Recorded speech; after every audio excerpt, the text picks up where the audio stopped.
Hello friends, आज की इस क्लास में हम पानीपत के तीसरे युद्ध से संबंधित सभी महत्वपूर्ण प्रश्नों पर डिस्कस करेंगे।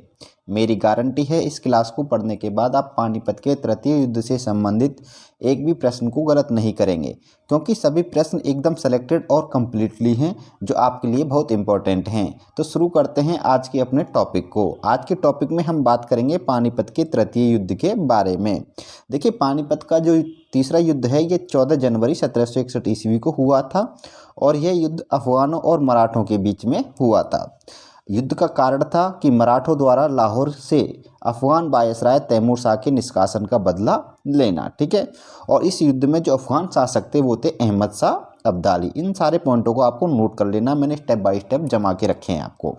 अगर आपसे पूछा जाए कि पानीपत का तीसरा युद्ध कब हुआ, 1761 ईस्वी में 14 जनवरी को, किनके मध्य हुआ, अफगान और मराठों के बीच। कारण क्या था कि मराठों ने क्या किया, अफगान शासक अहमद शाह अब्दाली के एक वायसराय थे तैमूर शाह, और उसको लाहौर से क्या कर दिया था, निकाल दिया था। इसी का बदला लेने के लिए अहमद शाह अब्दाली ने मराठों से तीसरा युद्ध हुआ था, पानीपत का मराठों से युद्ध किया था। ठीक है, अब देखिए नेक्स्ट अगले पॉइंट में हम बात करते हैं कि उस समय मराठा पेशवा कौन थे पानीपत के तृतीय युद्ध के समय।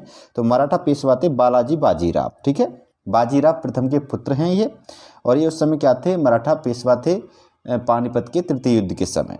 उस समय मुगल शासक कौन थे, यानी पानीपत के तृतीय युद्ध के समय मुगल शासक कौन थे, तो शाह आलम द्वितीय थे। ठीक है, मराठों का जो नेतृत्व करता था, सेनापति था, वो विश्वासराव था। ये बालाजी बाजीराव का पुत्र है। लेकिन याद रखना कि मराठों का वास्तविक नेतृत्व करता यानी प्रधान सेनापति था सदाशिव राव बाहू। ठीक है, ये नोट कर लेना है, इंपॉर्टेंट है। अब नेक्स्ट अगला इंपॉर्टेंट क्वेश्चन ये है कि मराठा तोपखाना था उसका नेतृत्व करता था इब्राहिम खां गारदी। ठीक है, ये भी इंपॉर्टेंट है, पूछा जाता है कि पानीपत के तृतीय युद्ध में मराठा तोपखाने का नेतृत्व करता कौन था, या मराठा तोपखाने का नेतृत्व किसने किया था, इब्राहिम खां गारदी ने किया था। ठीक है, परिणाम क्या हुआ इस युद्ध का परिणाम हुआ कि इस युद्ध में मराठाओं की हार हो गई।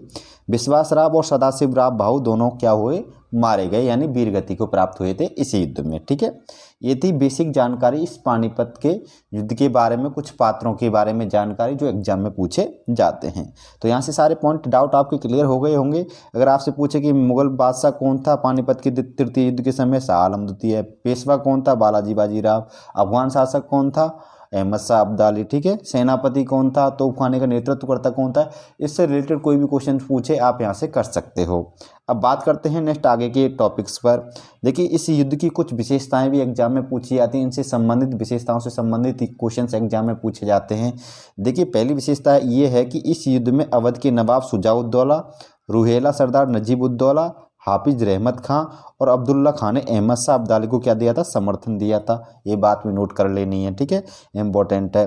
और इस युद्ध में भरतपुर जाट शासक सूरजमल, सिख और राजपूत क्या रहे, तटस्थ रहे थे। ठीक है, ये भी बात नोट कर लेनी इंपॉर्टेंट है। ये सारे पॉइंट पूछे जाते हैं, इनमें से कौन सा कथन सत्य है, कौन सा कथन असत्य है, इस टाइप के प्रश्नों में। ठीक है, अगला जो पॉइंट है कि मराठाओं को इस युद्ध में एकमात्र समर्थन जिस मुगल वजीर का मिला था वो थे इमाद उद मुल्क। ठीक है, एकमात्र मुगल वजीर हैं, मुगल प्रधानमंत्री हैं, मुगल मंत्री भी कह सकते हैं। ठीक है, तो इनका ही समर्थन मिला था किनको, मराठों को, पानीपत के तृतीय युद्ध में। ये पॉइंट इंपॉर्टेंट है, स्टार लगा लेना इस पर। ठीक है, इस युद्ध के बाद रुहेला सरदार नजीबुद्दौला ने अहमद शाह अब्दाली के प्रतिनिधि के रूप में दिल्ली पर शासन किया था।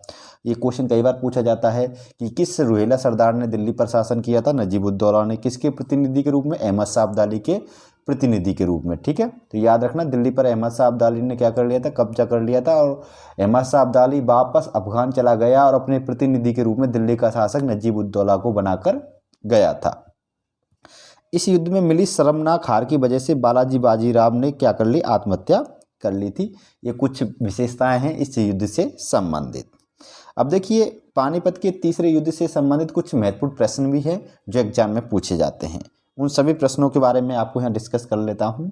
और ये सारे प्रश्न आ चुके हैं एग्जाम में, रिपीटेड क्वेश्चन है, मैं इनको आपको रिपीट से बता रहा हूँ। ये क्वेश्चन पानीपत की तृतीय युद्ध से संबंधित है और एग्जाम में पूछे गए हैं और आगे पूछे भी जाएंगे।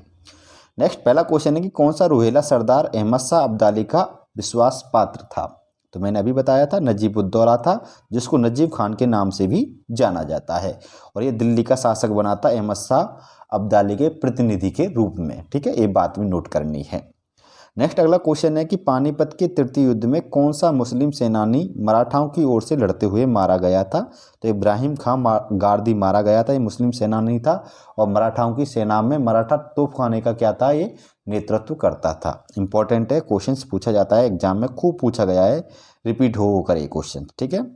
नेक्स्ट अगला क्वेश्चन है कि किस इतिहासकार ने पानीपत की तीसरी लड़ाई को स्वयं देखा था? तो काशीराज पंडित ने पानीपत की तीसरी लड़ाई को क्या किया था? स्वयं देखा था। इंपॉर्टेंट पॉइंट है ये भी। नेक्स्ट अगला क्वेश्चन हमारा ये है कि कौन सा मराठा सरदार पानीपत के तीसरे युद्ध में बीच में ही मैदान छोड़कर भाग गया था? तो मल्हारराव होलकर ये मराठा सरदार थे एक, और ये पानीपत के तीसरे युद्ध में बीच में ही मैदान छोड़कर भाग गए थे। क्लियर। नेक्स्ट अगला क्वेश्चन है कि मराठा संघ में फूट डालने वाला प्रमुख व्यक्ति कौन था? रघुनाथ राव था, और इसकी सेना ने ही अफगानों से पंजाब को क्या किया था? विजित किया था। ये बात भी नोट रख लेना। जैसे तैमूर शाह का निष्कासन किया था उस समय लाहौर क्या थी? पंजाब प्रांत की राजधानी थी। क्लियर, ये बात याद रखना है। तो रघुनाथ राव की सेना ने ही पंजाब प्रांत को क्या किया था? विजित किया था।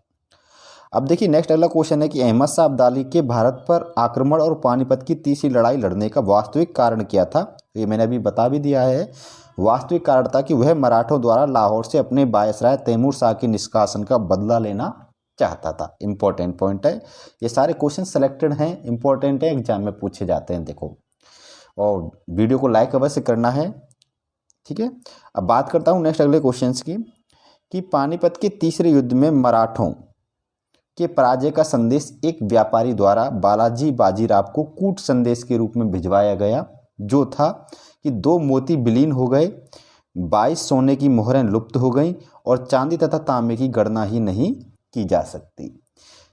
इस संदेश में 2 मोती व 22 मोहर से तात्पर्य है।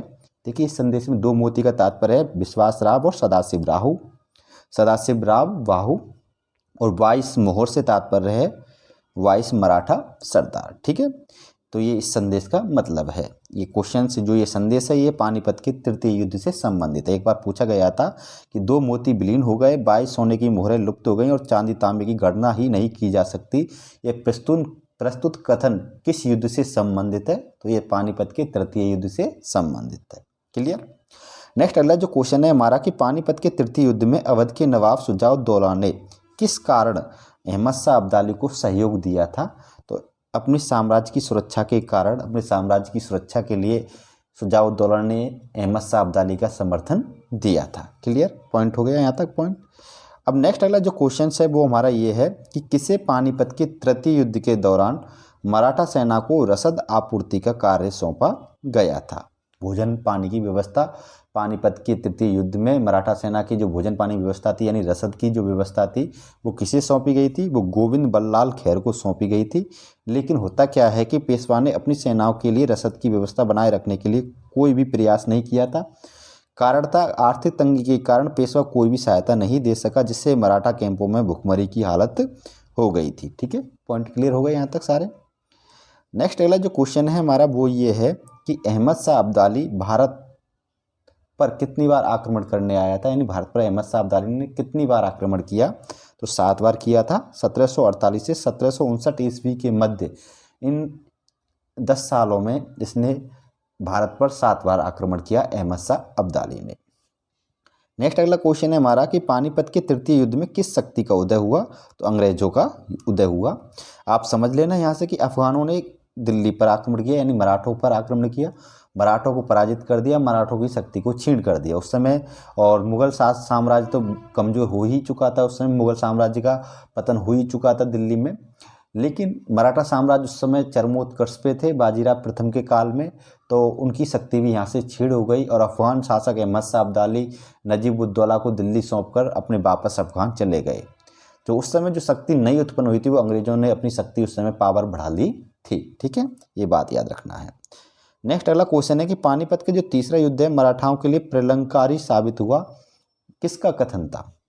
तो ये काशीराज पंडित का कथन था। ठीक है, ये बात याद रखना है, इंपॉर्टेंट है। कथन पूछे जाते हैं, इस युद्ध के कथन इंपॉर्टेंट है। 2-3 कथन है, उन सभी के बारे में आपको यहाँ बता देता हूँ। ये तो कथन हो गया काशीराज पंडित का।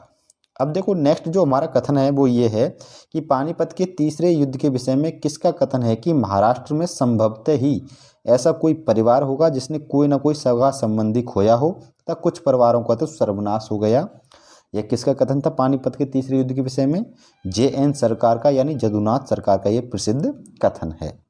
नेक्स्ट अगला प्रश्न है हमारा कि पानीपत के तृतीय युद्ध ने यह निश्चित नहीं किया कि भारत पर कौन शासन करेगा, बल्कि यह निश्चित किया कि भारत पर कौन शासन नहीं करेगा, अर्थात मराठा शासन नहीं करेंगे। और इस युद्ध ने भारतीय इतिहास को नया मोड़ दिया। पानीपत के तीसरे युद्ध के विषय में दिया गया कथन है RV देसाई का, ठीक है। और ये कथन है RV देसाई का दिया गया है, RV देसाई ने इस कथन को दिया है। ये थे पानीपत के तृतीय युद्ध से संबंधित सभी इम्पोर्टेंट एवं सेलेक्टेड क्वेश्चंस। सभी इम्पोर्टेंट है, एग्जाम की दृष्टि से आप नोट्स बना लेना इनके। मैं टॉपिक वाइज आपको सारे इतिहास को कवर करवा दूंगा, ठीक है।